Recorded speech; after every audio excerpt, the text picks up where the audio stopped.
오늘 설교의 제목은 살인에 관한 예수님의 견해입니다. 산상설교를 설교하고 있습니다. 그동안에 팔복에 대해서 두 주간에 설교했고, 빛과 소금, 또 천국 시민과 율법에 대해서 지난주에 말씀드렸고, 오늘은 살인에 관한 예수님의 견해를 말씀을 드립니다. 살인하지 말라는 계명은 6번째 계명입니다. 살인은 사람을 죽이는 겁니다. 이것보다도 더 끔찍하고 무서운 일은 세상에 없습니다. 살인은 아담과 하와의 아들이었던 가인이 동생 아벨을 시기하여 죽인 데서부터 살인의 역사가 시작됐고, 인류 역사에 죄인이 사는 동안에는 살인이 끊임없이 일어났습니다. 가면 갈수록 살인사건이 더 흉측해지고 포악해지는 그런 상황에 처해 있습니다. 타락한 인간이 살고 있는 한 이 세상에 살인사건은 끊임없이 일어날 것입니다. 말세가 되면 더 심할 것입니다. 예수님은 21절 말씀에서 이렇게 말씀하셨습니다. 옛사람에게 말한 바 살인하지 말라. 같이 읽읍시다. 누구든지 살인하며 심판을 받게 되리라 하였다는 것을 너희가 들었으나, 예수님 당시에 바리새인들이나 율법학자들은 이 십계명을 당시 사람들에게 어떻게 가르쳤냐면, 살인하지 말라, 누구든지 살인하면 심판을 받게 되리라. 원래 십계명에는 심판을 받게 되리라는 문장이 없습니다. 그런데 이들은 심판을 받게 되리라는 것을 첨가시켰습니다. 여기서 말하는 심판은 하나님의 심판이라기보다는 일반 법정에서의 심판을 연상하게 하는 겁니다. 하나님은 살인하지 말라. 그럼 그렇게 명령하신 그 하나님에게 그 판결권이 있는 거지, 그 세상 재판, 세상 법정이 살인을 다룬다, 이렇게 얘기했을 때, 여러분, 누가 살인했은 사건에 대해서 누가 제대로 공평하게 잘 다루겠습니까? 하나님께서 제대로 다루시고 공평하시고 정확하시고, 하나님이 하시는 일에는 착오가 없어요. 그러나 세상 법정에서는 살인한 사람을 다 잡아들일 수도 없고, 또 그들을 판단할 때에 또 어떻게 무죄를 판결할 수도 있고, 공평한 판결이 못 됩니다. 그런데 예수 그리스도 하나님의 판결은 벗어날 길이 없습니다. 그렇게 정확합니다. 그래서 살인하지 말라, 이걸로 끝나는 게 하나님이 다 모든 걸 다 주관한다, 그 말이고, 살인하 판결을 받게 된다. 이 세상 법정에서 판결을 받는. 그래서 세상 법정에서 그 유죄를 때리면은 죄가 없어도 또 유죄가 될 수도 있는 거고, 또 유죄인데 또 무죄가 될 수도 있는 거고, 그런 것인데, 그렇게 첨가를 시켰던 것을 볼 수가 있습니다. 예를 든다면 동성애가 큰 죄잖아요. 근데 이 동성애를 어떤 나라에서는 그 합법화하는 데가 있습니다. 많습니다. 지금 서구 유럽이나 이런 데는 대부분 합법화했는데, 동성애를 해도 죄로 보지 않습니다. 잡아가지 않습니다. 그렇다고 해서 그 나라에 사는 크리스찬들이 동성애가 합법화되었으니까 동성애 하자, 그런 사람은 없어요. 신앙생활 잘하는 사람들은 그것을 끝까지 고수하고 또 하나님 뜻대로 살려고 노력하는 것을 볼 수가 있습니다. 그리고 이 바리새인들이나 율법학자들은 실제로 사람을 죽여야만이 살인이다. 그렇게만 규정을 했는데 우리 예수님은 십계명을 주신 분입니다. 원래 계시자가 성부, 성자, 성령님이 율법의 계시자인데 계시의 이 십계명 계시를 주신 분의 그 의도가 뭔지를 예수님이 지금 본문 말씀에서 설명을 하려고 하는 겁니다. 그러니까 사람을 실제로 죽여야만이 살인이고 그런데 예수님은 그게 아니라는 거예요. 사람의 실제 죽이지 않았더라도 말로 사람을 죽일 수도 있고 또 그 마음으로 태도로서 그 사람을 죽일 수도 있는 그렇기 때문에 그 율법을 살인하지 말라는 그 말의 의미의 깊은 의미 그걸 예수님은 다 펼쳐 보여주신 것입니다. 오늘 본문 말씀에서 원래 살인하지 말라는 말의 깊은 의미가 뭔가 하는 것을 예수님이 보여주신 것입니다. 그래서 지금부터 예수님께서 그 살인의 그 살인의 단계를 그 22절에서 잘 말씀하고 있는데, 자, 우리 22절 한번 읽어볼까요? 시작. 나는 너희에게 이르노니 형제에게 노하는 자마다 심판을 받게 되고 형제를 대하여 라가라 하는 자는 공회에 잡혀가게 되고 미련한 놈이라 하는 자는 지옥불에 들어가리라. 3단계를 말씀했습니다. 살인의 3단계. 제일 첫 단계는 형제에게 노하는 것. 형제에게 분노를 일으키고 형제에 대해서 원망하고 또 형제에 대해서 노를 바라는 것.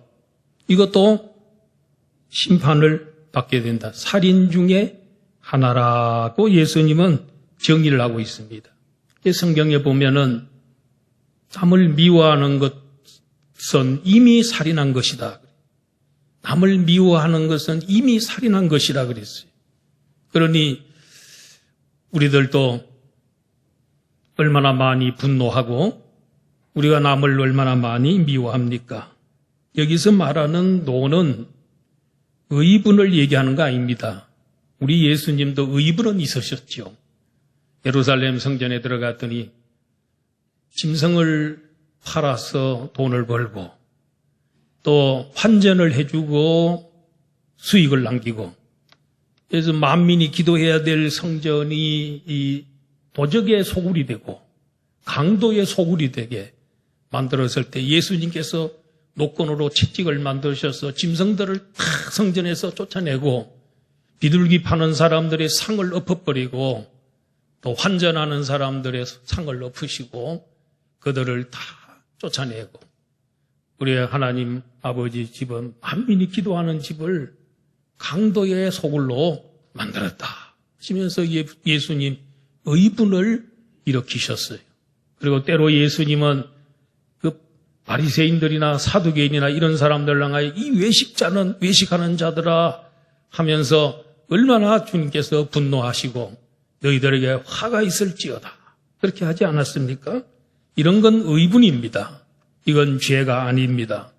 이거 우리들에게도 그건 좀 필요합니다. 그러나 우리가 여기서 말하는 분이라고 하는 것은 교만과 미움과 악의에 가득 찬 복수의 감정이 있는 그와 같은 분노, 이런 것들은 살인에 해당한다는 겁니다. 우리도 운전을 하면서 참 그 화가 날 때가 많이 있죠. 주차를 하려고 그러는데 마침 또 공간이 하나 나왔는데 가보니까 이 양쪽 차가 너무 가까이 대놓고 그래서 내가 거기를 못 들어가겠어요. 그럴 때 그 마음속에 어떻게 세상에 차를 이런 식으로 대놨냐고 그 마음속에 그런 마음이 생겨나지 않으면 그건 사람이 아닐 거예요. 다 그런 마음이 있을 거예요. 그런가 하면은 그 중립지대에 차들이 많아가지고 중간에 이게 중립지대에 대놨는데 거기에 차를 밀어보니까 이 차가 잠겨 있네요. 사이드 브레이크가 잠겨 있어서 빨리 나가야 되는데 차를 못 빼가지고 저 발을 동동 굴러. 그럴 때는 우리가 이 분노가 일어나지 않습니까? 차를 몰고 가는데 앞에서 가장 앞에 차가 알짱알짱하면서 그냥 너무너무 아주 속을 뒤집어 놔요. 그렇게 할 때에 또 우리가 분노가 일어나지 않을 수가 없습니다. 그 외에도 뭐 할 수 없는 그런 것들이 우리에게 있습니다.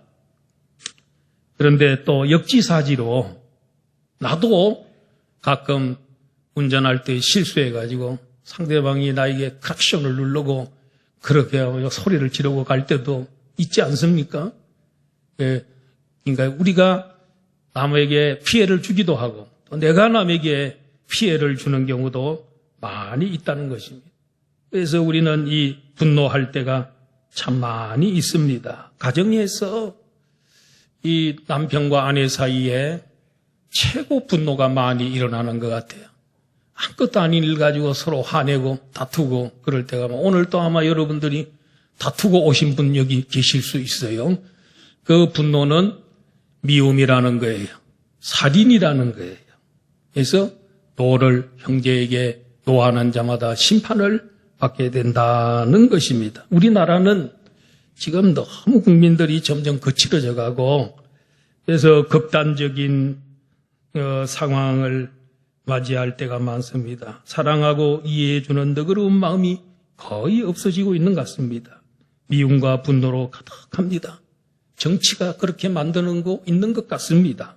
그렇다 할지라도 우리 거기에 편성하지 말고 다 알고 보면 같은 국민이고 같은 교인이고 같은 형제고 그렇기 때문에 너그럽게 이해하고 어쩌다가 저렇게 됐나 그냥 좀 이해 좀 해주시면 참 좋을 것 같아요. 분노는 살인입니다. 사소한 분노라도 품지 마시기 바랍니다. 죄는 죄를 낳고 분노는 분노를 낳습니다. 작은 분이라도 자꾸 쌓이면 습관이 되고 체질화됩니다.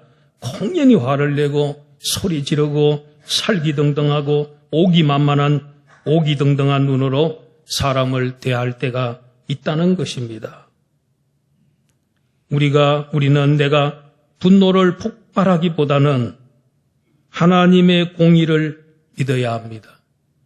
내가 너무 분노하지 마시고 하나님 공의의 하나님이기 때문에 하나님이 때가 되면 모든 것을 다 아름답게 해주시고 또 정의와 공의가 흐르는 그런 나라가 되게 하실 수도 있다 하는 믿음도 우리에게 필요합니다. 여러분, 우리가 남을 정죄하고 고발하지 않았기 때문에 세상이 악해진 것이 아닙니다.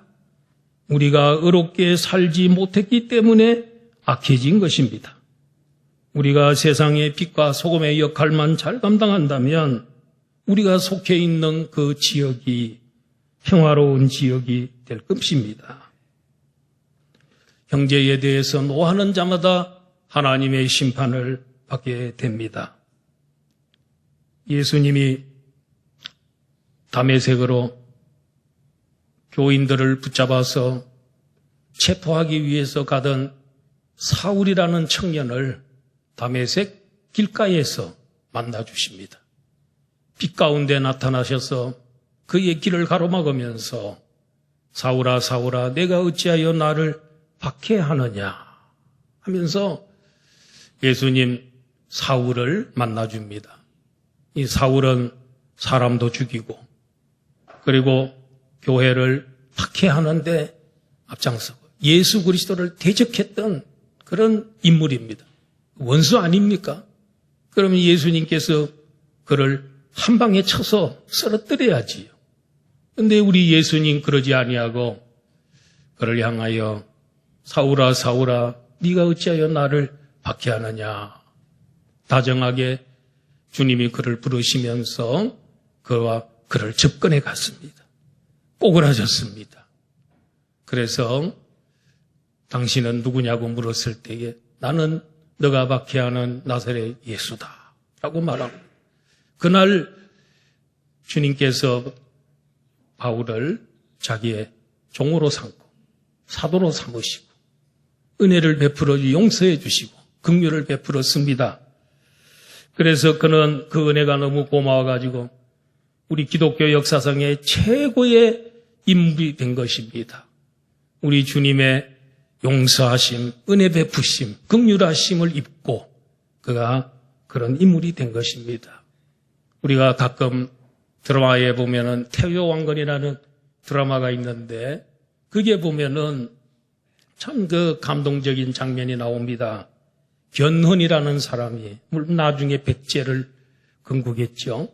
견훤이라는 사람이 그 능창이라는 사람하고 저 지역의 토호입니다. 싸움인데 나중에 이 능창의 이름이 이제 일부 수달이라고 이름이 이렇게 불려지는 건데 참 치열한 싸움입니다. 둘 다 팽팽한 싸움을 싸웁니다. 그래서 어떻게 싸우다가 나중에는 견훤이 이기게 됩니다. 수달이 그 견훤 앞에 무릎을 꿇습니다. 그래서 신하들이 죽이자 그럽니다. 근데 견훤은 죽이지 말라 그래요. 그러고는 이제 그냥 죽이지 말라 그래 놓고는 자기는 갈라 그러는데 이 수달이 무릎을 꿇고 내가 잘못했다고 그러면서 회개합니다. 그리고 살려달라 그래. 용서해달라 그래.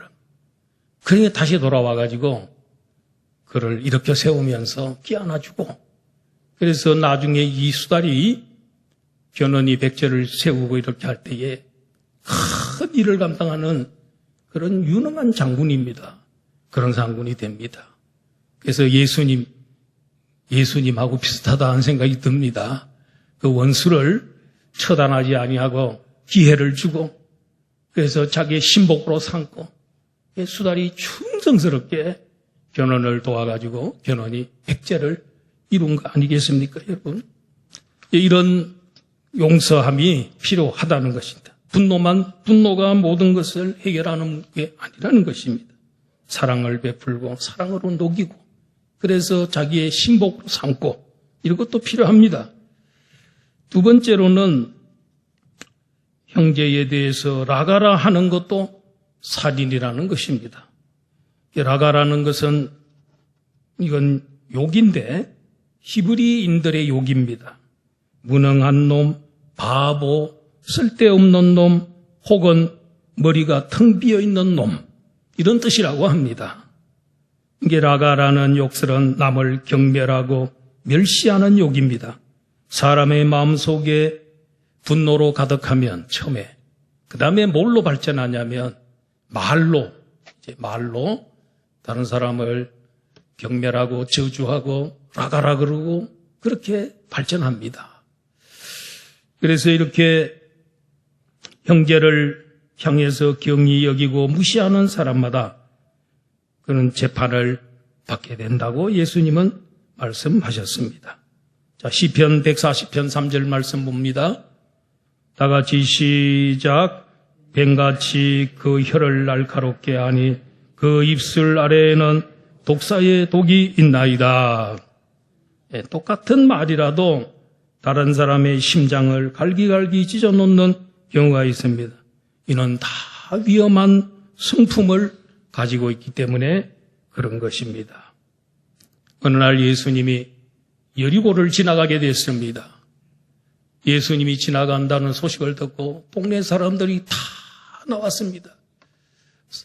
삭개오라는 사람은 여리고 동네의 세무서장입니다.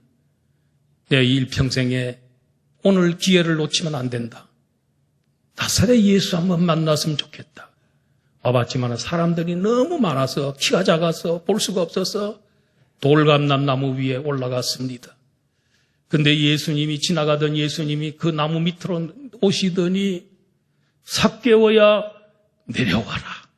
삭개오야 속히 내려와라. 내가 오늘 너의 집에 유하여야 되겠다. 이 말을 듣고 삭개오가 속히 내려왔습니다. 너무너무 기분이 좋았습니다. 세상에 나는 사람들로부터 매국노 취급받고 나쁜 세리라고 취급받고 있는데 이 예수님이 메시아 예수님이 나의 이름을 어떻게 알고 내려오라 그러고 오늘 우리 집에 오시겠다 그러느냐. 그래가지고 속지 내려와서 예수님과 함께 집으로 가면서 예수님이 아무 말도 한 게 없습니다. 자기가 뭐라 했냐면 내 재산 절반을 팔아서 가난한 자들에게 나눠주겠습니다. 그리고 남의 것을 토색하고 빼앗은 것이 있으면 4배를 갖겠습니다. 예수님 갖겠습니다. 나눠주겠습니다.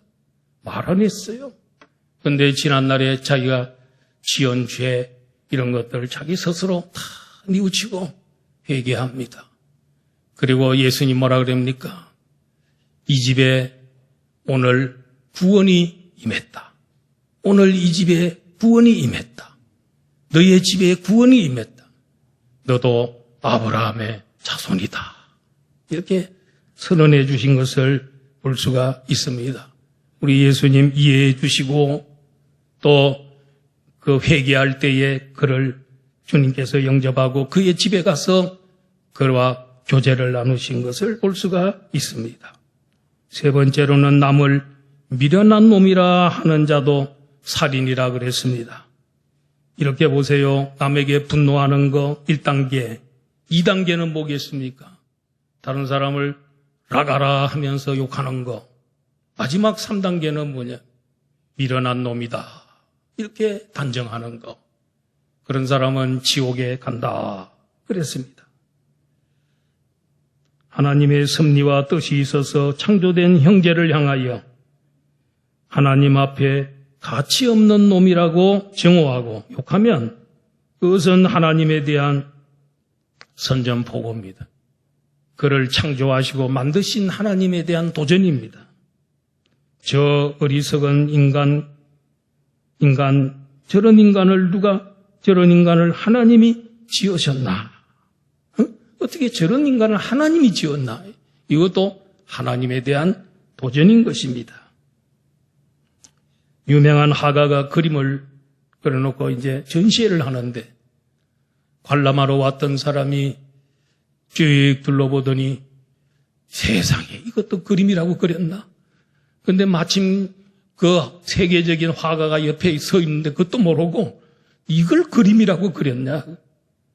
그 화가에 대한 모독입니다. 여러분 오늘 우리 여러 사랑하는 형제들 우리 모두 하나님의 작품이고 하나님의 형상으로 지음을 받았고 우리 하나님은 우리를 보배롭고 존귀한 존재로 여기고 있는데 우리를 보고 미련한 놈이다. 그렇게 하고 쓸모없는 인간으로 취급한다면 큰 잘못인 줄로 믿습니다.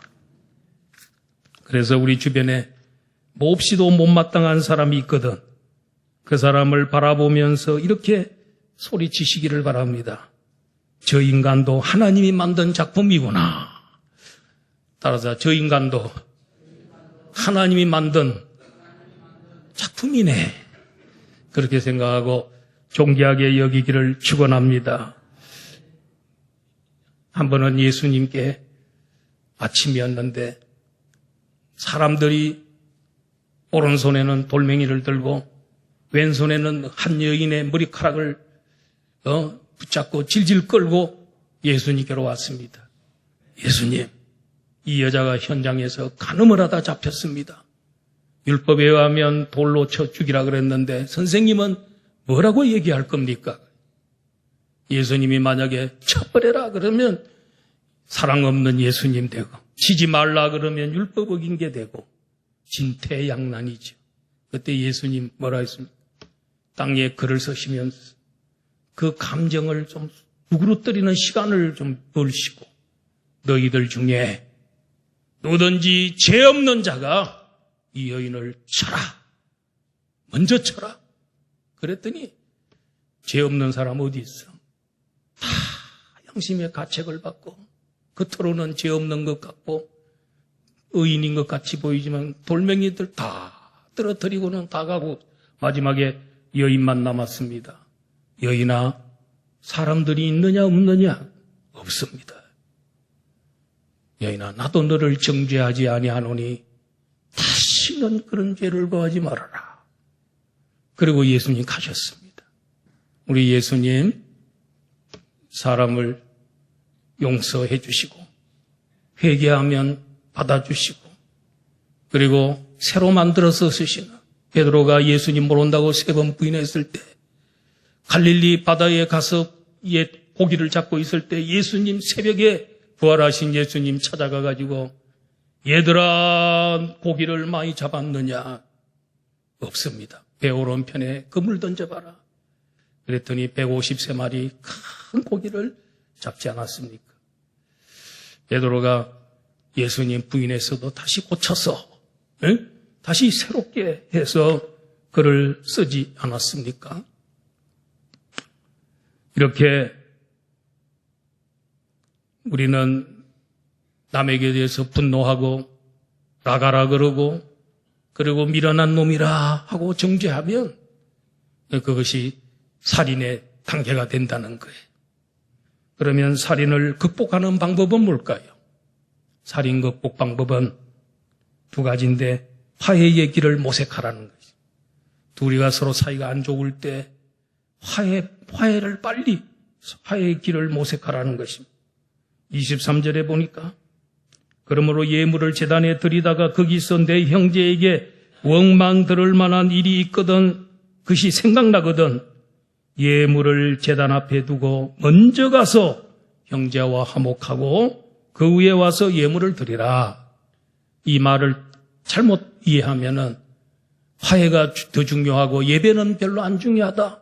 그렇게 이해하면 안 됩니다. 진짜 예배는 화해가 된 예배. 예배자가 미워하는 사람, 또 그다음 용서 못한 사람 없이 화해가 완전히 이루어진 그런 아름다운 마음 가지고 드리는 예배라야 주님이 받으시는 것입니다. 순종이 제사보다 낫다. 제사 드리기 전에 먼저 하나님께 순종하는 사람이 제사를 하나님 앞에 드려야 되고 죄 없는 사람이 하나님 앞에 제사를 드려야 되는 것이지요. 시편 66편 18절입니다. 다 같이 시작. 내가 나의 마음에 죄악을 품었더라면 주께서 듣지 아니하시리라. 죄를 품고 예배를 드리면 우리 하나님께서 듣지 않는다는 것입니다. 화해의 길을 모색하는 겁니다. 2번째로는 화해하되 즉각적으로 화해하라 그랬습니다. 25절, 26절 보면요. 너를 고발하는 자와 함께 길에 있을 때에 둘이가 길을 같이 갈 때에 그 시간 놓치지 말고 잘못했다 그러고 서로 용서해주고 화해해야 된다는 겁니다. 고발하는 자가 너를 재판관에게 내어주고 재판관이 옥리에게 내어주어 옥에 가둘까 염려하라. 진실로 내게 이르노니 내가 한 푼이라도 남김이 없이 다 갚기 전에는 결코 거기서 나오지 못하리라. 그러니까 내가 빚을 좀 졌는데 내 빚쟁이 주인 채주한테 빨리 용서해달라 그러고 이렇게 빨리 해야 되는데 이걸 빨리 안 갚으면 그 사람이 고소해서 감옥에 들어가고 돈 한 푼도 남김없이 다 갚기 전에는 못 나오니까 길에 있을 때에 화해하고 급히 하기 잘못했다 그러고 그렇게 해야 된다. 그래서 화해의 길을 즉각적으로 모색하라는 것입니다. 빠르면 빠를수록 좋습니다. 해가 지도록 분을 품지 말아야 되는 것입니다. 그렇지 않으면 마귀가 틈타서 아무것도 아닌 거 가지고 큰 사건이 되어버릴 수가 있다는 것입니다. 여러분, 저는 이제 이야기 하나 하고 마치도록 하겠습니다. 이 사울 왕이 다윗을 얼마나 시기하고 미워했습니까? 그걸 죽이려고 했는데 다윗을 발견할 수가 없으니까 3,000명의 군사를 풀어서 그 유대 광야와 그 지역을 이잡듯이 잡아갑니다. 그것도 몇 년 동안. 이스라엘 나라는 우리나라 경상남북도 정도밖에 안 돼요. 하고로 좁은 지역에 산문 나무도 별로 없고 그냥 광야인데 그런데 3,000명의 군사 풀면 금방 잡히지요. 하나님의 은혜로 안 잡히는 겁니다. 그러다가 한 번은 사울 왕이 쫓아다니다가 이제 그 다윗 있는 불 속에 들어가야 돼요. 그래서 거기서 이제 대변을 보는 건가 했는데 그 속에 있는 줄 모르고 다윗이 그걸 알고 이제 드디어 독안에 든 쥐와 같잖아요. 신하들이 빨리 죽이자고, 빨리 죽이면 다윗 당신이 빨리 왕이 되고 나라가 편안할 텐데 죽입시다. 다윗은 죽이지 마라. 죽이면 안 된다. 왜? 사울 왕은 하나님께 기름 부음을 받은 하나님의 종이야. 그래서 하나님이 기름 부어 왕으로 세운 사람인데 어떻게 그를 죽이냐? 죽이면 안 된다. 그래가지고 그냥 놔줬어요. 다음에는 또 쫓아다니다가 잠이 다 들었는데 신하들하고 다 골아떨어져 다 자고 있어요. 다윗이 가가지고 거기에 놓은 수통이나 이런 거 창 같은 거 가지고 왔어요. 저 산에 올라가가지고 왕이여, 당신의 신하들이 당신을 못 지키고 있어서 내가 오늘 당신 곁에까지 갔는데 당신 죽이려면 죽일 수 있었습니다. 근데 안 죽였습니다. 그랬더니 이 사울이 다윗을 보더니 막 울면서 뭐라 그럽니까? 그가 하는 말이 다윗에게 이르되 나는 너를 학대하되 너는 나를 선대하니 너는 나보다 의롭도다. 인정해. 너는 나보다 의롭다. 나는 너에게 학대했는데 너는 나를 선대했으니 의롭도다. 여호와께서 너를 내게 넘기셨으나 여호와께서 나를 너에게 넘겼지만은 내가 나를 죽이지 아니하였도다. 하나님이 선으로 갚아주기를 원한다. 보라, 내가 반드시 왕이 될 것을 알고 있다. 그리고 너의 나라는 견고히 있을 것이다. 얼마나 멋있는 말을 합니까? 살려주니까 사울 왕이 너가 더 의롭고 너는 반드시 내 뒤를 이어서 왕이 될 것이다. 만약에 내 아들이 왕이 된다면, 요나단이 왕이 된다면 너 다음에 혹시 될지도 모른다. 그런 의미인 것입니다. 이렇게 해서 다윗이 승리를 거두는 그런 모습을 볼 수 있습니다. 여러분, 왜 안 죽였습니까? 하나님이 기름 부은 자를 죽이는 것은 하나님이 원하지 않는다. 그래, 용서해 넓은 용서가 있었습니다. 이렇게 용서해 주고 나니까 참 그 사울 왕이 만약에 다윗이 그때 죽였더라면 일찍 왕이 되긴 됐겠죠.